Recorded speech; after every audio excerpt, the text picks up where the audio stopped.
Good evening to everybody and welcome to this next Tango Music Revival online live stream series. For those of you, very few out there who might have perfect pitch, you'll know that I've played that introduction in a rather unusual key of F sharp major, which brings us into a little theme or a little organization pattern which is going to run through this evening's program, but more about that in a minute. Welcome to this next in our Piano Hour Wednesday series, World Café tonight. So this is a very easygoing, very fun, I think quite a lot of up-tempo music, some very well-known things for you just to enjoy. Familiar melodies, a lot of dance music and a lot of up-tempo, brilliant music tonight. Interestingly arranged, and of course we just invite you to sit back and enjoy the selection of music for the next hour or so. This is Christopher Daigan coming to you from my home in KwaZulu-Natal, which always people think, oh, it's always so warm and lovely and sunny. Well, it's been raining incessantly. In fact, the grey, the overcast, the drizzle and the rain really has been going on for a couple of weeks now, and it's all starting to get a bit much, even for me and my poor piano, despite the fact that the dehumidifier is working overtime. The poor piano even seems to be taking a little bit of strain with this moisture around. So this evening's program, a selection of music from around the world. There's some ragtime, there's some tango and a whole lot of classics and popular music thrown in between. But I'm going to start off with a little introduction, an unusual introduction. I'm going to start off with something different tonight. Here we go. Let's see who we got. We've got little Lucy to start. As soon as I'm talking, little Lucy is going to be. So Lucy's going to make an appearance. Lucy, how are you today? Yes, everything. Oh, you're smelling very nice. Yes, everything is just peachy because, in fact, one of us went to the parlor yesterday. One of us went to Wagging Tails, and I think one of us have got a bow. Where is? There's your little bow. Look, show everyone your little bow. So you've even got a bow. So who of us went to the parlor yesterday, Luce? You went to the parlor. Yes, you did. So you didn't do nothing. You went to the parlor. Oh, yes, it was very exciting. You got a nice wash, and they powdered and clipped your nails, and they did everything. Very good. Thank you very much for that. And who else? So we got a little Frieda's going to come and say a quick hello at the beginning of this stream session. Hello, Frieds. How are you doing? Oh, yes, it is. Oh, you're going to give a look. Yes, it is very chilly and grey, and you want to actually just sit here and be quiet. Yes, I think it's a very good idea. Thanks, Fried. You're going to lick Lucy now. Very nice. Right. So to start off this evening session, a little pattern, as I say, which I'm going to link into the program I'm going to play. I was asked a question. Oh, Frida, stop. Fried. I was asked a question from one of our viewers, Duncan in Pietermaritzburg asked, he said, I often talk about Bach's 48 Preludes and Fugues. I'm just looking at my thumb. I burned my thumb lighting the candles earlier. And Duncan asked about the 48 Preludes and Fugues and said, please can I explain what that is and why it is so important and what I actually mean by this thing, J.S. Bach's 48 Preludes and Fugues, or the well-tempered clavier. Why was the clavier tempered? Why was it in a good mood or bad mood, or what was so tempered about it? So it's a little bit of an explanation, and I'm going to try and go through this quite quickly. So Bach wrote in his time, he wrote a series of 24 preludes and fugues. A prelude being a free piece of music. In other words, some of the pieces are quite fast, others are slow. Some of them have very improvisatory elements, some of them are more formal. The preludes, and each then is followed by a fugue, and a fugue is a very complex and very highly organized and structured composition, which I have talked about before. But what's interesting and what's important about this is that Bach set about writing a prelude and fugue in each key.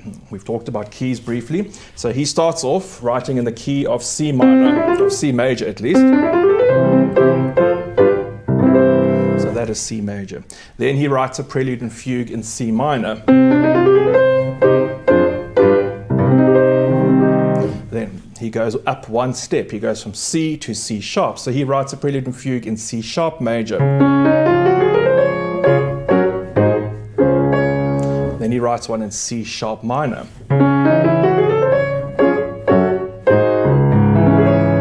Sounds like if you've ever sung in a choir and your choir leader or your choir person is giving you a warm-up exercise, repeating the same thing again and again. Well, we're going up by half a tone each time in D major and then in D minor. So each of these preludes and fugues is built around that key. In other words, it starts and ends in that key. It's a piece of music which is positioned around a particular key, which tells us where it starts and also tells us when it's over. He did this to emphasize and to give scholars or students an opportunity to explore the element of playing in different keys. Now Barry is actually going to bring the graphic up. There are two images here. In the first book of Preludes and Fugues, he actually manipulated and gathered many of the preludes, in fact, that he had written before in different places. And the image that you can see me just poking between them, between the two pages. The image on the left is, in fact, Bach's original handwriting manuscript of the opening C major prelude, which we all know and sounds like this.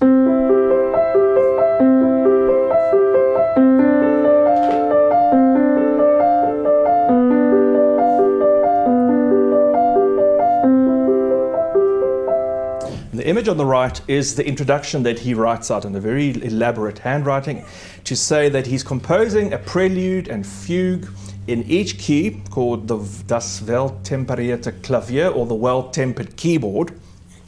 This is, of course, the days of before the piano was invented. The idea he was using a harpsichord, clavichord, or maybe some people even think an organ at times.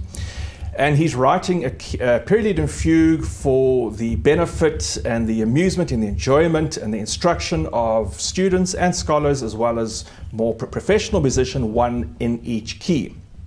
So as I've just explained, he writes one in each key, a major and minor, and there are 12 keys, so a major and minor, then there are 24. And after writing this, he then 20 years later or so wrote a second volume. So there were 24 in the second volume of the Well-Tempered Clavier, and that's how we end up with 48 preludes and fugues. Now, this was not only about the important instruction to give students and scholars an opportunity and an insight into playing in every single key, because in Bach's time, and for a reason that I will tell you now as well, music was just limited, one might say, to a number of more basic keys. You'll find a lot of music in the key of C major, you'll find that music in the key of A minor, of D minor, of G, maybe F, but you're very seldom, and I think it's a very rare idea to find music from this period, especially keyboard music, in some of the more obscure, more distant keys, you might say, of F sharp, or A flat, or F minor. When you ask a pianist to, or any musician in fact, but pianists in particular are very puzzled or alarmed about this. When you ask a pianist to read a piece of music, in other words, to read it for the very first time, to sight read, and they look at something which is in the key of F sharp major or A flat or F minor, there's often a look of horror, because these complicated, there are lots of flats and sharps, black notes, or to read in the music, or it's just more complicated to read it. It's not like C major where there are no flats and sharps, or it's just all the white notes of the keyboard. It's much easier to read and much easier to just take in at the first glance. So these keys like F sharp and A flat, F minor, for instance, were more rare. They were very rarely used. And there was a very simple reason for this, in that it has to do with the tuning of the instrument. And I'm going to try and go through this very quickly. We nowadays use a thing called equal temperament. In other words, the piano is tuned in an equal way. The octave from there to there is divided into 12 equal points. And each of those is absolutely equalized, which is in fact not a completely natural way of tuning. A more pure third or a more pure fifth from a harmonic point of view on the keyboard like I'm playing today, and in the tuning that we use today, is actually slightly squashed. I was reading this today. I like the word, it's squashed. In other words, it's actually slightly compressed or slightly flat. It should actually be more open and more resonant, maybe, and even more rich. And if an instrument like the keyboard is tuned with a very clean or open fifth and a third, it would sound great there, and then we'd go up another one and up another one. But as we'd venture out of C major into these more distant keys, some of the notes which should be open or even sharper or flatter according to C major, the way that it should sound naturally, will suddenly be in the wrong place in the scale, and the tuning will sound absolutely horrendous. In fact, it will start to sound very fruity, apparently is a word that can be used, before you get into a very obscure key like F sharp, where it will actually start to sound very unfortunate indeed. And so keyboards were tuned towards a certain system, and the idea is that really once your keyboard is tuned, it's actually limited to a number of points. You can't suddenly play a piece of music in one key and halfway through your concert, or even halfway through the piece of music, suddenly get up and retune the whole keyboard, which would take quite some time, to make it sound better in another key. So the idea nowadays is to use this equal temperament. In Bach's time, what he was demonstrating and what he was saying here was, and it seems that many people misunderstand that it actually wasn't that he was demonstrating equal temperament, but he was demonstrating something called cyclical temperament or well temperament. In other words, there's a sort of halfway point where, in fact, not everything was absolutely equal, but there was sort of a halfway point where some keys would sound better than others. And by writing a piece of music in every single key, he was demonstrating this type of tuning. And if I ask Barry to bring up that image again, you'll see on the front cover page, the front piece of the piece of music at the top there, if you look very carefully, and above all the writing, there's some various squiggles, and it is thought, in fact, that that was Bach's shorthand that he might have been indicating as to how the various points of the scale, whether they should be tuned sharp or flat, to allow this piece of playing in all 24 keys to take place. So sorry if you're just joining us for the music. We are going to have some really fun and great music tonight, but it was just a question that I was trying to answer. And so what I'm going to do tonight, I'm not playing Bach's 24 Preludes and Fugues or the 48, and there's no well-tempered clavier, but I am going to play a program which is centered around that idea of organizing the keys. So I'm going to play something at C, and then at C sharp, and then a D, and then an E flat, and go up step by step. Unfortunately, I can't play 24 pieces. I'm going to play 12 pieces tonight. So there's only one in each key, a major or a minor, not a major and a minor. And I hope this is going to just be an interesting way of organizing the music. And you might feel that every piece of music has a sort of slight raise or a slight different feeling of tension or a slight feeling of different color or sound as we go through the program. So I am going to start off with Bach's opening prelude in C major. That seems like a good place. I am then going to move on to D flat major, one of Chopin's favorite keys, and play the Raindrop Prelude, which sounds like a very good fitting opportunity to recognize this. You can probably hear the rains and the gutters running outside, the rain, perpetual rain as we go on. In D major, I'm going to play a little piece by Felix Arndt from 1915, a little two-step called Nola. And then in the key of E flat minor, a very celebrated jazz composition by Paul Desmond of the Dave Brubeck Quartet. Paul Desmond is acknowledged in the sheet music and in the printed credits of this as being the composer, even though the quartet in its entirety apparently composed the song. Before, people always say, well, Dave Brubeck composed Take Five. Why is Christopher telling us it's Paul Desmond? Paul Desmond was the alto saxophonist and is credited, as I say, in the recognized printed versions as the composer of this. So these are the first four pieces for tonight's Piano Hour World Café program.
That set of 4 pieces there, starting off our Piano Hour World Café this evening. I started off with the Bach Prelude in C, the opening prelude from Bach's 48 Preludes and Fugues, or the Well-Tempered Clavier, number 1, the first prelude.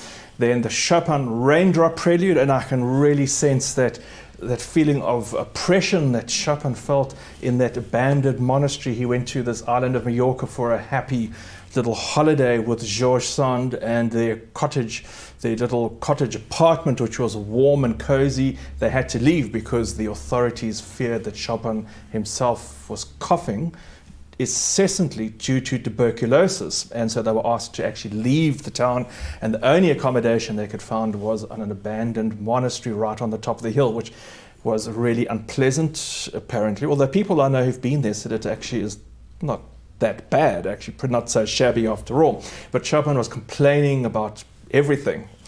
Georges Sand, her children, the locals, the food, the weather. He was not happy at all. And this rain which kept on persistently dropping, and which he echoes in that piece, which has one consistent rain dropping note apparently. Not his story, but it's a nice little anecdote that fits. I then went on to Nola in 1950, little piece, novelty 2-step, a great favorite of Liberace, the great pianist Liberace, and then ended off with Take 5 from the Dave Brubeck Quartet as composed by Paul Desmond.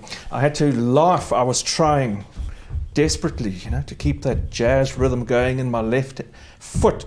And 5 beats in a bar. It's written as 5 beats in a bar. It was very, very confusing. I had to actually give up to keep everything together, and I'm sorry about the little mess I made towards the end.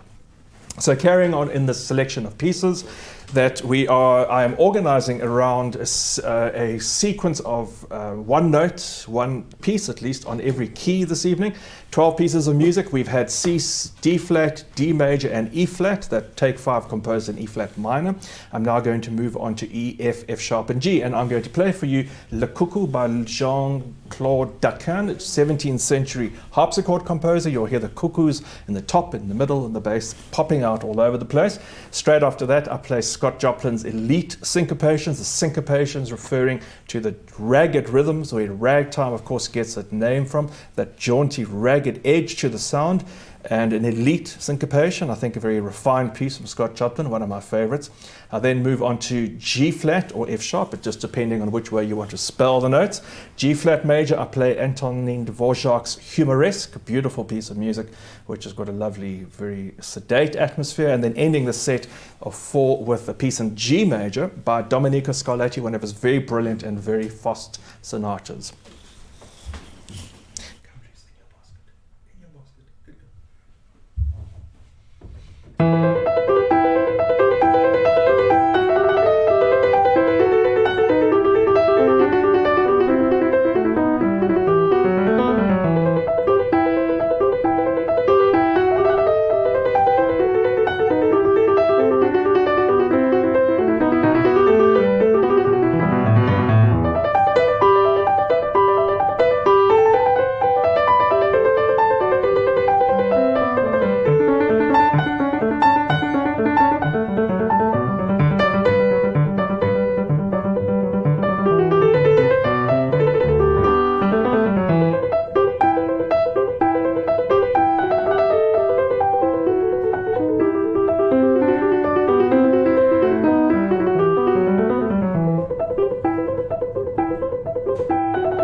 short, sharp and sweet there, the music of Scarlatti. I started off that set of 4 pieces with Le Coucou by the French harpsichord composer Jean-Louis Daquin. Claude Louis Daquin. No, I can't remember. Le Coucou, all the cuckoos there. And after that, I played the Scott Joplin's very famous and I think a brilliant piece of his Elite Syncopation. If there's anyone watching who thinks that I'm playing Scott Joplin too fast, well, sorry about that. That's just the way it went this evening. And then I played Anton Dvorak's Humoresque. Beautiful, really lovely piece of music. The more I play that, the more I'm fond of it. I think there's a whole set of Humoresques, and I should look to see what else is in them. And then I ended off with one of these 500 little finger-twisting Scarlatti sonatas, such exuberant, challenging music. So if you're just joining us this evening, I introduced the program with the idea of the concept behind J.S. Bach's 48 Preludes and Fugues, or the well-tempered clavier, referring to the fact that Bach chose to write this piece of music that not only encouraged and helped pianists or keyboard players, scholars of the time, to play in every single key possible, not just the easy ones, not just in C major and A minor, but to really venture into more distant keys, and also to demonstrate the idea of not equal temperament, which is what we have now, the way that the instrument is tuned, but a well-tempered or cyclical temperament, where there was a sort of a compromise where almost everything was in tune, if not quite in every key. So I'm going to carry on now. Of having ended that with G, I'm going to carry on with the next step up, which is A flat, an A flat major. I'm going to play a Chopin, a beautiful Chopin etude. As I said the other day, Schumann had described Chopin playing this piece of music as a beautiful harp-like sound with a very lovely melody, as if a shepherd was sitting in a field playing this beautiful simple tune, just quite contently to himself. After that, I'll play La Comparsita, the most famous tango, South American tango, by the Paraguayan composer Mr. Rodriguez. And then I will move on to a Polish, brilliant early 20th century composer Moritz Moszkowski and his Sparks or Etincelle, and then end off with, I wasn't quite sure what to put onto a B or B major or B minor, so I'm going to end off with an improvisation. I haven't done that for a long time, and let's just see what comes out after all these pieces of music. And of course I'm here inspired by little Wendy Pop and Frida, who you can hear scratching away beneath me. Hello Fried and Wendy, you all, come here, you sit in your basket, I'm going to be with you in a minute.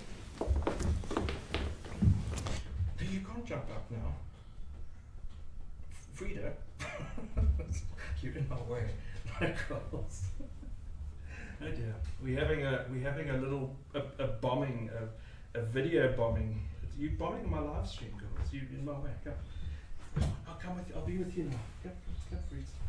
Come on, off you go. I can't pedal if you're on my foot.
Sounds like the beginnings of some minor pop anthem there. Not quite sure where that came from.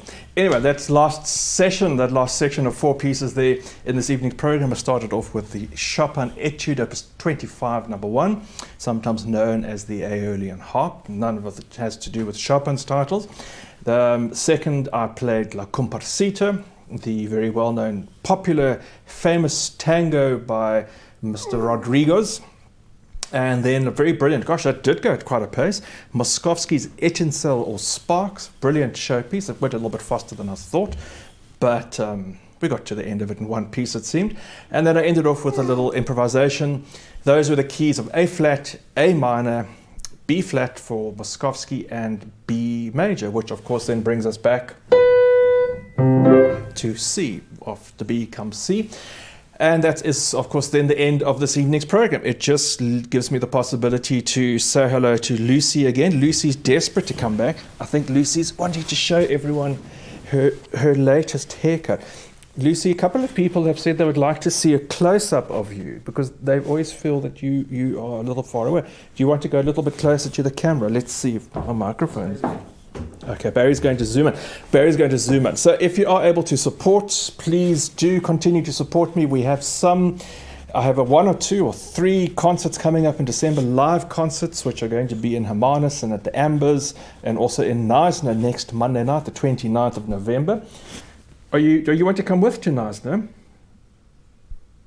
But what will you do in Knysna, Lucy?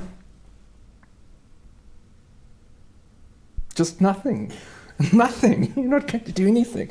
Maybe I'll have to ask nicely the concert organizers. I think there might be 1 or 2 requests for little Lucy to come with me to all of the concerts. It's become so popular. Little Lucy. Who's the big star? It's Lucy. It's Lucy. Who's the star of the show? It's Lucy. It's not you. It's me. It's Lucy.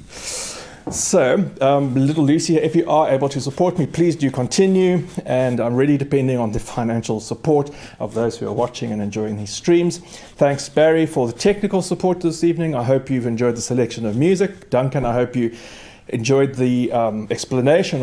I'm not an expert on temperaments, but I hope you enjoyed the explanation about that. I'm going to post some YouTube links. There's some wonderful demonstrations and more discussion about this.